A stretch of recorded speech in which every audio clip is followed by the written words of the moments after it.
কাজ করো, ফেরাউনের মাথাটা একটু পানির মধ্যে ঠেসে ধরো, আরো কয়েক ডুব পানি ফেরাউনের পেটের ভেতরে ঢুকিয়ে দাও। খেতে খেতে ফেরাউন শেষ। ফজরের পরে আক্রমণ। সাইয়েদনা মুসা আলাইহিস সালাম বনী ইসরাইলের মুমিনদেরকে নিয়ে দিলেন এক দৌড়। সাইয়েদনা মুসা আলাইহিস সালাম দৌড়াতে দৌড়াতে যে দেখলেন বিশাল এক লোহিত সাগর। আল্লাহরে ডেকে বললেন, আল্লাহ, আমার সাথে যেই বনী ইসরাইলের লোকেরা আছে এরাই তোমার মুমিন বান্দা। আজ যদি ফেরাউনের কবলে সবগুলো বনী ইসরাইলের মুমিন বান্দা নিহত হয়ে যায়, মিশরের জমিনে তোমার নামের জিকির করার মতো দ্বিতীয় কোনো লোক থাকবে না রে আল্লাহ।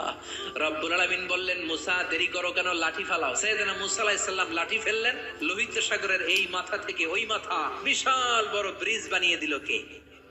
সাইয়েদনা মুসা আল্লাহর জিকির করতে করতে বনী ইসরাইলের সব মুমিনদেরকে নিয়ে পার হয়ে গেলেন। ইন দ্য মিন টাইম ফেরাউন তার সৈন্য সহ চলে এসেছে।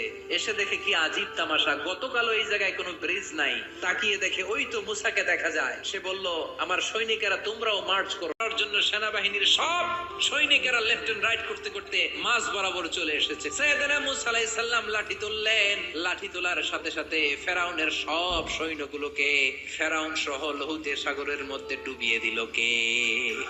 পানি খেতে খেতে এক একটার পেট এত বড় হয়েছে। ইসরায়েলি বিভিন্ন বর্ণনাতে এসেছে ফেরাউন পানি খেতে খেতে পটকা মাছের মতো এত বড় হয়েছে তার পেটটা। যখন আর খেতে পারে না, গলা সমান, হাত তুলে বলে, আমি ঈমান আনলাম। আল্লাহ বলেন, no, the game is up, সময় শেষ, এখন আর ঈমান কাজ হবে না। ফেরাউন শেষ। কিন্তু ফেরাউনের ছেলেরা দুনিয়াতে আছে না নাই? ফেরাউনের চাচাতো ভাইদের গোষ্ঠী আছে না নাই? যারা নবীদের কথা সহ্য করতে পারে না, কোরআনের কথা সহ্য করতে পারে না, ইসলামের কথা শুনলেই গায়ে চুলকানি ধরে, এরকম বেয়াদব আছে না নাই?